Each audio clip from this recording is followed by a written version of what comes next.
नमस्कार दोस्तों, कैसे हैं आप सब। दोस्तों आज की वीडियो में हम लोग डिस्कस करेंगे सेक्शन 221 और 222 सीआरपीसी का। तो शुरू करते हैं हम लोग सेक्शन 221 से।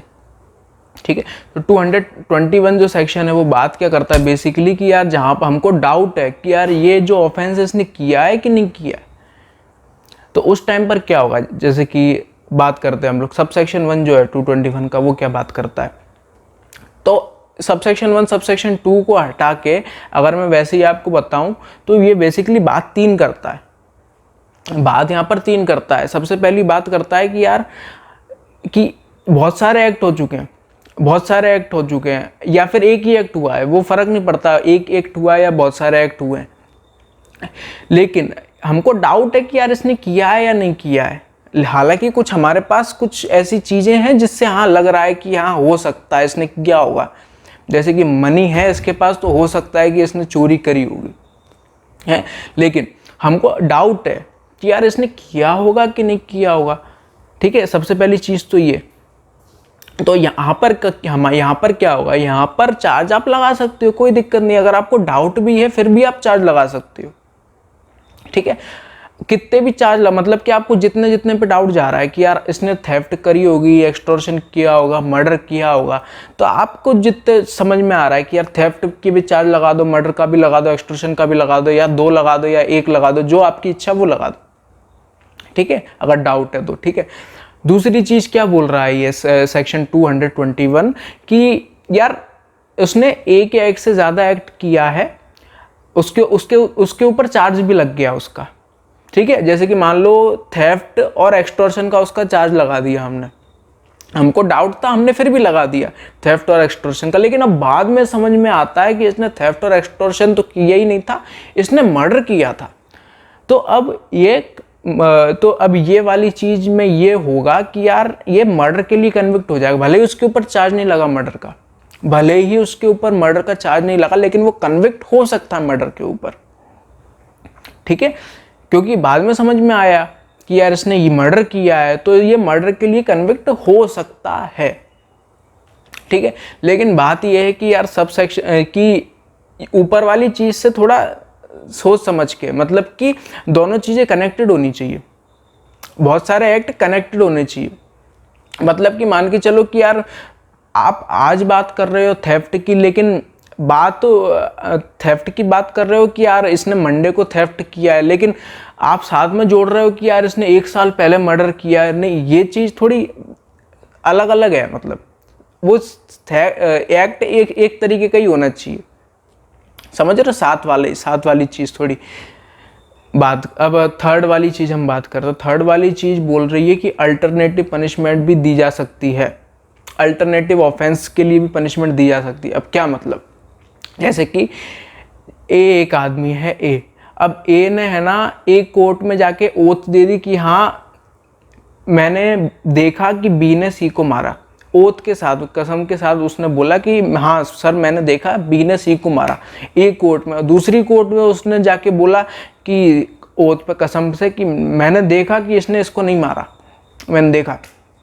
अब यहाँ पर कोर्ट ने क्या किया, कोर्ट ने इसको पनिशमेंट सुना दी फॉल्स एविडेंस की, अल्टरनेटिव पनिशमेंट सुना दी। हालांकि ये अभी तक प्रूफ नहीं हो पाएगा, अभी तक प्रूफ नहीं हो पाया कि यार इसने कौन सी जगह झूठ बोला था, वो मैटर नहीं करता, लेकिन इसने यहाँ पर अल्टरनेटिव पनिशमेंट सुना दी। ठीक है, ये पनिशमेंट नहीं तो ये पनिशमेंट लो आप, यहाँ पर अल्टरनेटिव पनिशमेंट सुना दी। तो ये 3 चीज़ें थी जो सेक्शन 221 बात करती थी। बात करते हैं सेक्शन 222 की। हमारा आराम से करेंगे हम लोग। सबसे पहला सब सेक्शन 1 क्या बात करता है। सब सेक्शन 1 क्या बात करता है, सेवरल एक्ट्स हैं। हम अभी सिर्फ 2 एक्ट मानते हैं, सेवरल एक्ट्स बाद में देख लेंगे। 2 से ज़्यादा एक्ट समझने के लिए 2 एक्ट मानते हैं हम लोग। जैसे कि मान लो एक एक्ट है, ये 2 एक्ट है, ये दूसरा एक्ट। ठीक है, अब यहाँ पर 2 एक्ट हैं, एक ऑफेंस बना रहे हैं, 2 एक्ट मिलके एक ऑफेंस बना रहे हैं। ठीक है, अब बात ये है कि ये ऑफेंस बना रहे हैं, ठीक है, लेकिन बात आई प्रूफ करने की कि आप प्रूफ तो करो कि यार ये वाकई में जो एक्ट है ये इसने किया भी है कि नहीं किया है।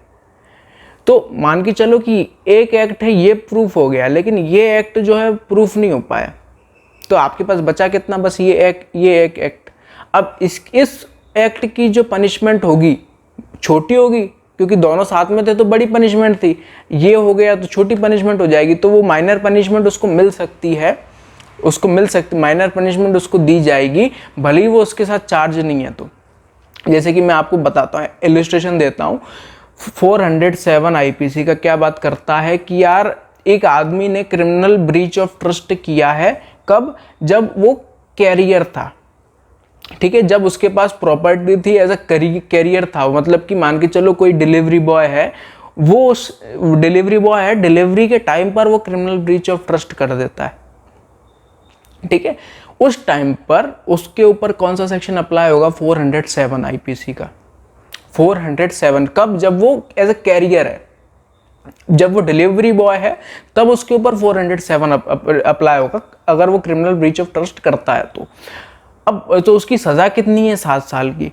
अब बाद में क्या पता चलता है, उसके ऊपर लग तो गया 407, अब बाद में क्या पता चलता है कि यार उसने क्रिमिनल ब्रीच ऑफ ट्रस्ट तो किया था, लेकिन कब किया उसने? वो जब कैरियर था ही नहीं, वो डिलीवरी बॉय था ही नहीं भैया, डिलीवरी बॉय नहीं था वो।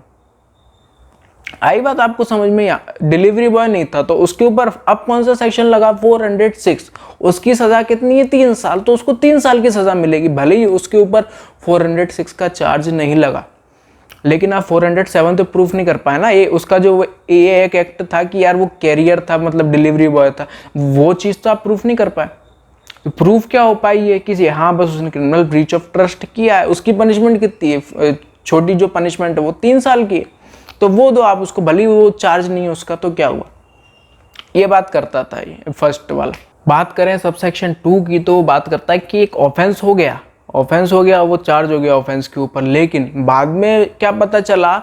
बाद में ये पता चला कि यार जो प्रूफ करने का टाइम है, तो बाद में ये पता चला कि यार इसने इतना बड़ा ऑफेंस तो किया ही नहीं था, ये इस तरीके का ऑफेंस ही नहीं था, तो उसको जो छोटी सजा वो मिलेगी। इसका क्या बोलना चाह रहा हूँ मैं बताता हूँ आपको। जैसे कि 325 ऑफ आईपीसी, एक आदमी है उसने किसी को ग्रीवियस हर्ट पहुंचा दिया, तो उसके ऊपर 325 ऑफ आईपीसी लग गई, ठीक है। अब बारी आई प्रूव करने की, तो अब उस टाइम पर ये पता चला कि यार मैंने तो ग्रेव एंड सडन प्रोवोकेशन में ये काम किया था, मैंने तो ग्रेव एंड सडन प्रोवोकेशन में। अब हुआ क्या? अब यार बात बदल गई, ग्रेव एंड सडन प्रोवोकेशन में जब बात आ गई तो अब बात पलट गई। तो अब ग्रेव एंड सडन प्रोवोकेशन में आपने हर्ट पहुंचाया, तो उसकी क्या है? 335 लग गई उसके ऊपर। अब आई बात समझ में? जब उसने चार्ज क्या लगा था उसके पास? ग्रीवियस हर्ट का, लेकिन अब बात जब बाद में सामने आई पूरी, तब समझ में आया कि यार इसने तो ग्रेव एंड सडन प्रोवोकेशन में काम किया, तो अब पनिशमेंट क्या? रिड्यूस हो गई, कम हो गई पनिशमेंट। उस टाइम पर कितनी थी? 7 साल की सजा हो गई थी ग्रीवियस हर्ट के टाइम पर। यहाँ पर जब उसने ग्रेव एंड सडन प्रोवोकेशन में काम किया 335 के अंडर, वो वहां पर फिर 4 साल तक की सजा हो गई, कम हो गई। क्यों? क्योंकि बाद में पता चला ना कि यार उसने जो एक्ट है वो प्रूफ हुआ कि यार इसने तो इतनी नहीं किया था, थोड़ा कम करो। सब सेक्शन 3 बात करता है कि एक आदमी है, वो किसी ऑफेंस के लिए उसके ऊपर चार्ज लगा, जैसे कि मान लो मर्डर के लिए उसके ऊपर चार्ज लग गया, ठीक है। अब बात आती है कि यार अटेम्प्ट किया था उसने तो यार मर्डर का, तो उसको अटेम्प्ट के लिए भी वो अटेम्प्ट के लिए भी ट्रायल किया जा सकता है उसके ऊपर, भले उसके ऊपर अटेम्प्ट के चार्जेस नहीं लगे हो, लेकिन उसको कन्विक्ट अटेम्प्ट के लिए भी किया जा सकता है, क्योंकि उसके ऊपर मर्डर का चार्ज है। अब मर्डर का चार्ज है, अब बात आती है कि यार कन्विक्शन की, तो उसने तो अटेम्प्ट किया था, लेकिन उसी ऑफेंस का अटेम्प्ट किया था कि हाँ, तो बस उसको कर्ज किया जा सकता है। अब सब सेक्शन 4 बात करता है कि यार जो कुछ कंडीशंस दी हुई हैं, प्रोसीडिंग्स को इनिशिएट करने की कुछ कंडीशंस हैं, अगर ये जो माइनर ऑफेंसेस हैं वो उस कंडीशन में को सेटिस्फाई नहीं करते हैं, तो वो उनको इनिशिएट नहीं किया जाएगा, ये बात करता है सब सेक्शन 4। तो ये था हमारा 221 222। उम्मीद करता हूँ आपको समझ में आया होगा। हम फिर मिलेंगे किसी नई वीडियो के साथ, तब तक के लिए थैंक यू वेरी मच।